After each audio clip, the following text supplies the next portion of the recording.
মোহতারাম হাজিরিন, ফিতনার শাব্দিক অর্থ হচ্ছে পরীক্ষা। যেমন স্বর্ণকে আগুনে ফেলে স্বর্ণের খাত পরীক্ষা করা হয়। সূরা তাগাবুনের 15 নম্বর আয়াতে আল্লাহ সুবহানাহু ওয়া তাআলা বলেন, ইন্নামা আমওয়ালুকুম ওয়া আওলাদুকুম ফিতনা। আল্লাহ সুবহানাহু ওয়া তাআলা বলেন, তোমাদের ধন সম্পদ আর তোমাদের সন্তানাদি এগুলা পরীক্ষার বস্তু। ধন সম্পদ আর সন্তানাদি দিয়ে আল্লাহ মানুষকে পরীক্ষা করবেন।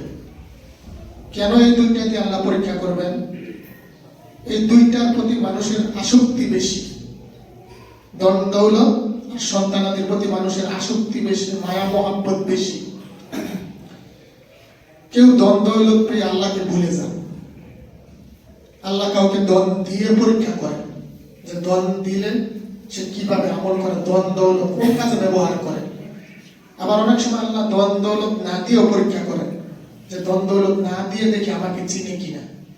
ধন দৌলত দিয়েও পরীক্ষা করেন, না দিয়েও পরীক্ষা করেন। অনেক সময় আমাদের আল্লাহর চেয়ে আমাদের মালের, আমাদের ধন দৌলতের মহব্বত বেশি হয়ে যায়। কেমন? যে আল্লাহ আমাদেরকে ধন দৌলত দান করেছে, এই যে আমাদের অর্থ করি, টাকা পয়সা, আমরা অনেকে মনে করি যেটা আমার মেধা দিয়ে, আমার বুদ্ধি দিয়ে আমি অর্জন করেছি, এরকম ধারণা অনেকে মনে করে যে আমি অনেক বুদ্ধিমান, এই জন্য আমি অনেক টাকা পয়সার মালিক হয়েছি। এটা ভুল ধারণা। আল্লাহ কাকে কি পরিমাণ ধন দৌলতের মালিক বানাবেন এটা আল্লাহ জানেন। আপনার চেয়ে অনেক বুদ্ধিমান, অনেক জ্ঞানী, অনেক গুণী মানুষ আছে, তাদের হাতে আল্লাহ ধন দৌলত দেন নাই। আল্লাহ পারতেন আপনাকে একটা প্লেট দিয়ে রাস্তায় বসায় রাখতে পারতেন না? কিন্তু আল্লাহ আপনাকে ধন দৌলত দিয়েছেন। কিন্তু আমরা এই ধন দৌলত পেয়ে অনেক সময় আমাদের ধন দৌলতের মহব্বত আল্লাহর চেয়ে বেশি হয়ে যায়।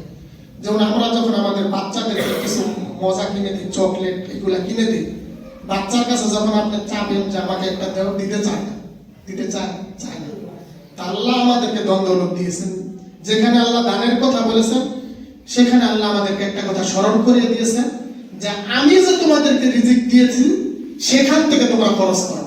আল্লাহ একটা মানুষদেরকে, ইমানদারদেরকে স্মরণ করিয়ে দিয়েছেন।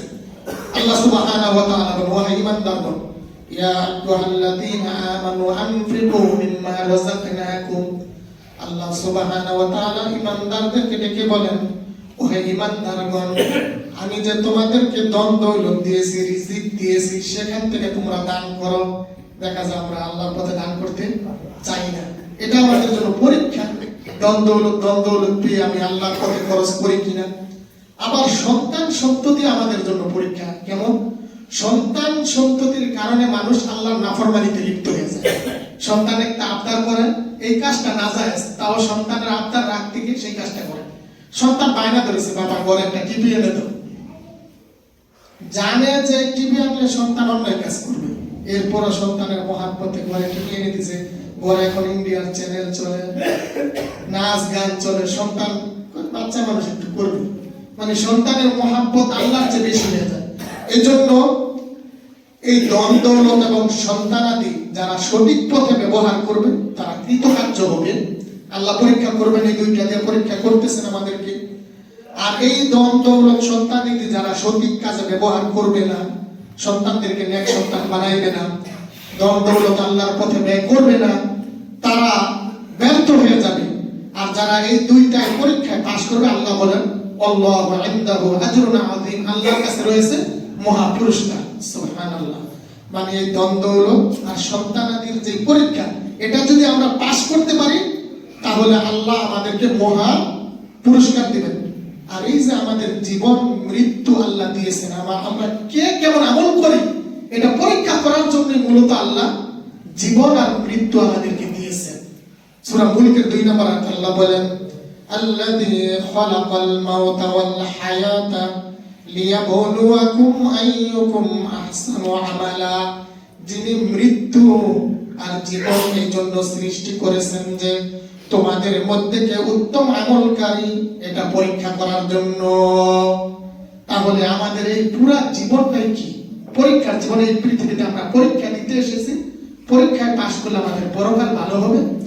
আর যদি পরীক্ষা আমরা ফেল করি, দুনিয়ার পরীক্ষা, দুনিয়ার ফিতনায় পড়ে যাই আমরা, তাহলে আমরা পরকালে ব্যর্থ হয়ে যাব। কেমন, দুনিয়াটা কেমন, আল্লাহ নবী হাদিসে উদাহরণ দিয়ে আমাদেরকে বুঝিয়ে দিয়েছেন। আল্লাহ নবী বলেন ইন্নাদ দুনিয়া হুলওয়াতুন, আল্লাহ নবী বলেন দুনিয়াটা হলো সুমিষ্ট, মিষ্টি ফলের মতো আকৃষ্ট। দুনিয়াটা মিষ্টি, আকৃষ্টময়, মিষ্টি ফলের মতো আকৃষ্টময়। দুনিয়াটা মধুময়, মধু দিয়ে দুনিয়ার একটা উদাহরণ দেই। মনে করেন এক জায়গায় মধু রাখা আছে, আর এর কাছ দিয়ে পিঁপড়া যাচ্ছিল। এখন মধু দেখলে পিঁপড়া মধুর কাছে যাবে কি যাবে না? যাবে। তো এই পিঁপড়া মধুকে খাওয়া শুরু করেছে। এখন মিষ্টি লাগে, আরো খায়, বলে আর একটু খাই, আরেকটু খাই, আরেকটু খাই। খেতে খেতে অতিরিক্ত খেয়ে সেখানেই পড়ে মারা গেল পিঁপড়া। দুনিয়ার উদাহরণ এরকম, আমাদের একের পর এক আকাঙ্ক্ষা, যে দুনিয়াতে বেঁচে থাকে আমি এরপরে এটা করবো, আমার আপনার সকলের একের পরে এক আসে দুনিয়াতে এটা করব, সেটা করব, এটা করব। আমরা জানি এই দুনিয়ায় থাকতে পারবো, কিন্তু আমাদের আকাঙ্ক্ষার কোনো শেষ নাই। একের পর এক আকাঙ্ক্ষা, মানুষ তার আকাঙ্ক্ষা শেষ করে কোনোদিন মরতে পারবে না। আল্লাহ নবী মিষ্টির সাথে উদাহরণ দিয়েছে দুনিয়াটা, বলছে ইন্নাদ দুনিয়া হুলওয়াতুন, দুনিয়াটা হলো সুমিষ্ট, দুনিয়াটা হলো মিষ্টি ফলের মতো আকৃষ্ট। হাদিরাতুন, দুনিয়াটা হলো সবুজ শ্যামল চাকচিক্যময়। এই দুনিয়ার মায়া ত্যাগ করে কেউ পরকালে যেতে চায় না। এরপর আল্লাহ নিয়ে বলেন ওয়া ইন্নাল্লাহা মুস্তাখলিফুকুম ফিহা, এই দুনিয়াতে আল্লাহ তোমাদেরকে প্রতিনিধি বানিয়েছেন, খলিফা বানিয়েছেন। কেন? আল্লাহ নিয়ে বলেন ফায়ানজুরু কাইফা তা'মালুন, আল্লাহ তোমাদেরকে দুনিয়াতে পাঠিয়েছেন, প্রতিনিধি বানিয়েছেন। কেন? আল্লাহ দেখবেন তোমরা কি আমল করো। আল্লাহ কি করবেন? আল্লাহ দেখবেন, দুনিয়াতে যে আল্লাহ পাঠিয়েছেন তোমাদেরকে, আল্লাহ দেখবেন তোমরা কি আমল করো। এরপর আল্লাহ নবী আমাদেরকে বলতেছেন, যেহেতু আল্লাহ দেখতেছেন, আল্লাহ পর্যবেক্ষণ করবেন তোমরা কি আমল করো, আমার উম্মত তোমরা দুনিয়ার ভয় করো। আল্লাহ নবী বলেন ফাত্তাকুদ দুনিয়া ওয়াত্তাকুন নিসা, আমার উম্মত তোমরা দুনিয়ারে ভয় করো আর মহিলাকে ভয় করো। দুনিয়ারে ভয় করো কেন? দুনিয়া হলো ধোঁকার জায়গা। কোরআনে অসংখ্য জায়গায় আল্লাহ দুনিয়ার কথা বলেছেন, ওয়ামাল হায়াতুদ দুনিয়া ইল্লা মাতাউল গুরুর, দুনিয়ার জীবনটা ধোঁকার বস্তু ছাড়া কিছুই না। এই দুনিয়ার ধোঁকায় পড়ে মানুষ তার আসল বাড়ির কথা ভুলে যায়। মানুষের আসল বাড়ি, মুমিনদের আসল বাড়ি কোথায়? মুসলিমদের আসল বাড়ি কোথায়? জান্নাতে। কোথায়? জান্নাতে। জান্নাতের কথা মুমিনরা ভুলে যায়। এই দুনিয়ার মায়ায় পড়ে, দুনিয়ার ধোঁকায় পড়ে, তার যে পরকাল আছে, তার যে মরতে হবে, তার যে কবরের প্রশ্নের উত্তর দিতে হবে, দুনিয়ার ধোঁকায় পড়ে সেটা মানুষ ভুলে যায়। সূরা লোকমানের 33 নম্বর আয়াতে আল্লাহ বলেছেন মানুষদেরকে ফালা তাগুররান্নাকুমুল হায়াতুদ দুনিয়া, দুনিয়ার জীবন যেন তোমাদেরকে ধোঁকায় ফেলে না দেয়, দুনিয়ার ধোঁকায় পড়ে যেন তুমি তোমার পরকাল ভুলে না যাও। মানুষ কত সুন্দর করে তার দুনিয়ার ঘরটা সাজায়, কত দামি টাইলস, কত দামি সোফা, কত কিছু দিয়ে দুনিয়ার ঘরটা আমরা সাজাই। কিন্তু ধুমটা বন্ধ হলে কাদামাটি, কি বলেন? ধুম বন্ধ হলে কি এই দামি টাইলস, এই দামি গাড়ি, এই দামি বাড়ির কোনো মূল্য আছে আমার কাছে? কিন্তু কবর যে তার ঘর, এটার কোনো তার খবর নেই। এই দুনিয়ার ঘরটা যেমন আপনার ঘর, এই কবর কার ঘর? এটা কবর তো আপনার আমারই ঘর। এই কবরের ঘর আমাদেরকে সাজাইতে হবে না? কবরের প্রশ্ন যদি আমরা উত্তর দিয়ে দিতে পারি, তাহলে কবরটা জান্নাতের বাগান হয়ে যাবে। সুবহানাল্লাহ।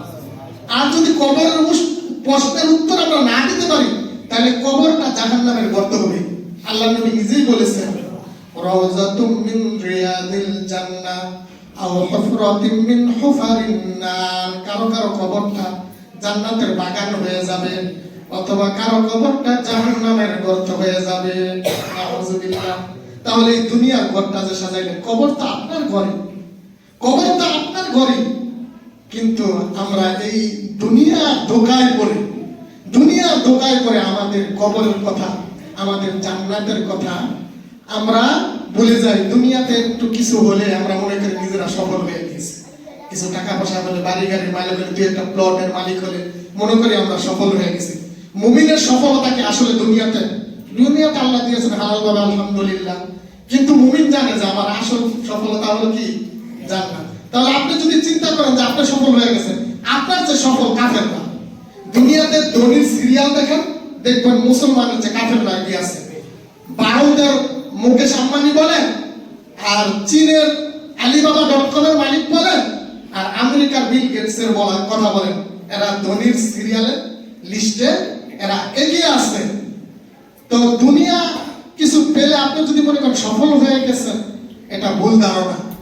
কেননা দুনিয়া আল্লাহ যাকে ভালোবাসেন তাকেও দেন, আর যাকে ভালোবাসেন না তাকেও দেন। আল্লাহ নবী এক হাদিসে বলেন, ইন্নাল্লাহ ইউতিদ দুনিয়া ইউহিব্বু ওয়া মান লা ইউহিব লিমান ইউহিব ওয়া মান লা ইউহিব। আল্লাহ নবী বলেন, ইন্নাল্লাহ ইউতিদ দুনিয়া লিমান ইউহিব ওয়া মান লা ইউহিব। আল্লাহ দুনিয়া যাকে ভালোবাসেন তাকেও দেন, যাকে ভালোবাসেন না তাকেও দেন। কারণকে আল্লাহ ধন দৌলত দিয়েছিলেন, ফেরাউনকে আল্লাহ ক্ষমতা দিয়েছিলেন, এদেরকে আল্লাহ ভালোবাসতেন? বাসতেন না। আবার দাউদ আলাইহিস সালাম, সুলাইমান আলাইহিস সালামকে আল্লাহ পৃথিবীর রাজত্ব দিয়েছিলেন ইমানদার হওয়া সত্ত্বেও।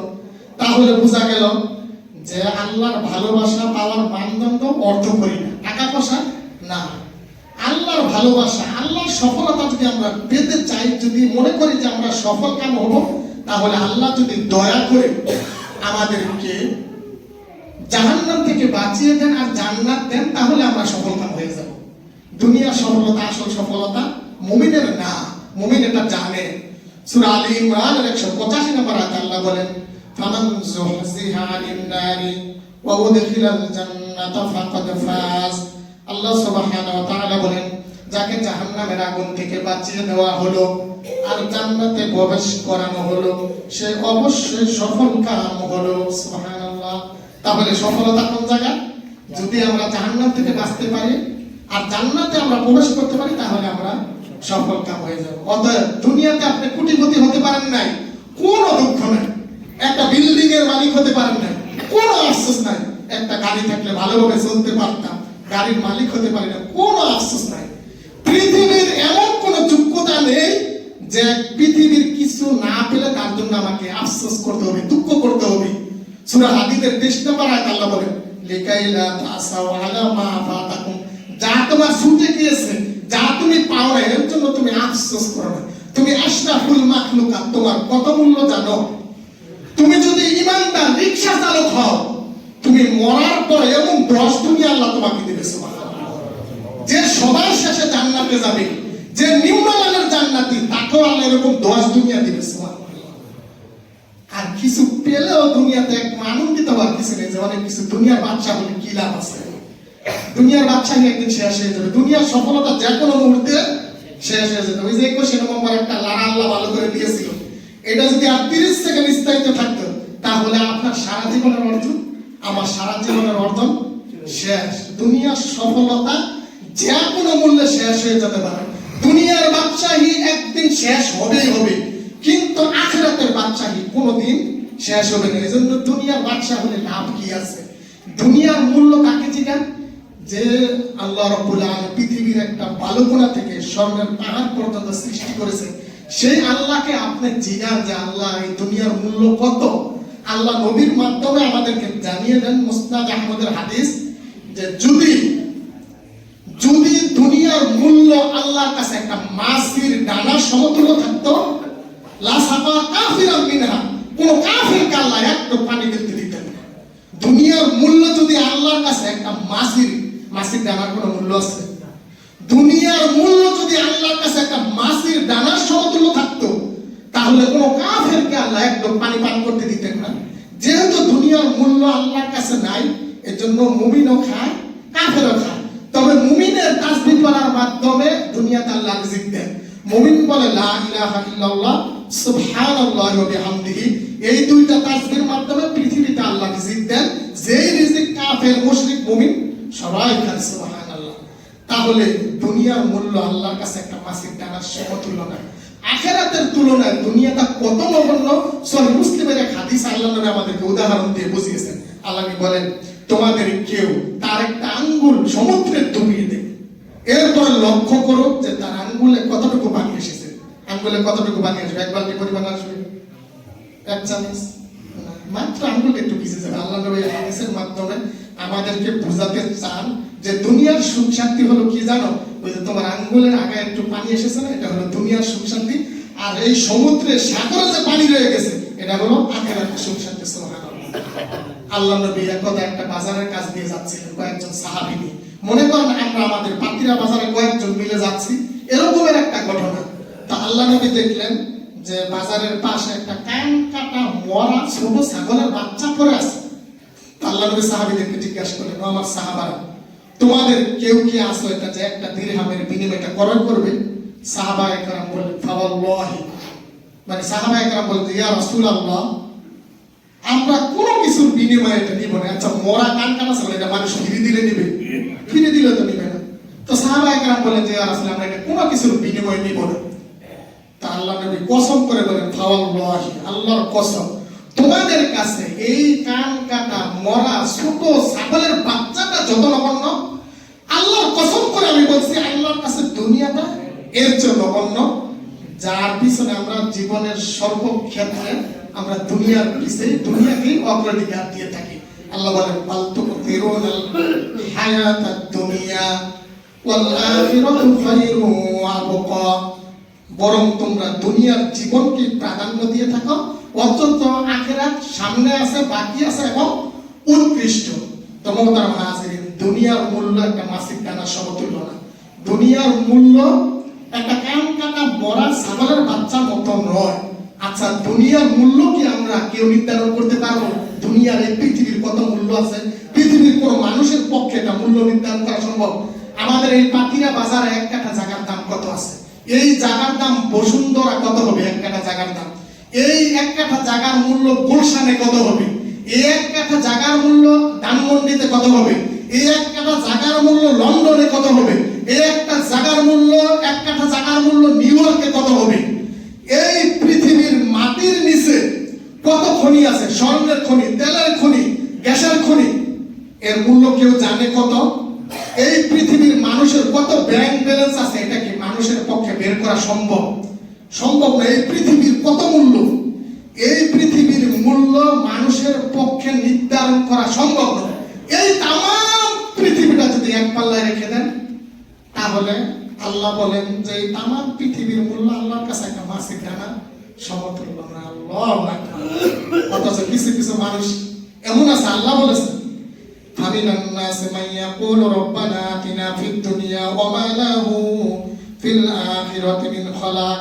আল্লাহ বলেন, কিছু কিছু মানুষ আছে যারা বলে, আল্লাহ আমাদেরকে দুনিয়া দেন, দুনিয়া দেন, দুনিয়া দেন, আখিরাতের কথা ভুলে যায়। আল্লাহ বলেন, ওয়া মা লাহু ফিল আখিরাতি মিন খালাক, তাদের আখিরাতে কোনো অংশ নাই। কিন্তু মুমিনদের দোয়া কি? মুমিনরা দোয়া করে, ওয়া মিনান নাসি মান ইয়াকুলু রাব্বানা আতিনা ফিদ দুনিয়া হাসানা ওয়া ফিল আখিরাতি হাসানা ওয়া কিনা আযাবান নার। আল্লাহর কাছে দোয়া করে, আমাদের মালিক আমাদেরকে দুনিয়ার বালাই দেন, আখিরাতের বালাই দেন, আমাদেরকে জাহান্নামের আগুন থেকে আপনি বাঁচিয়ে দেন।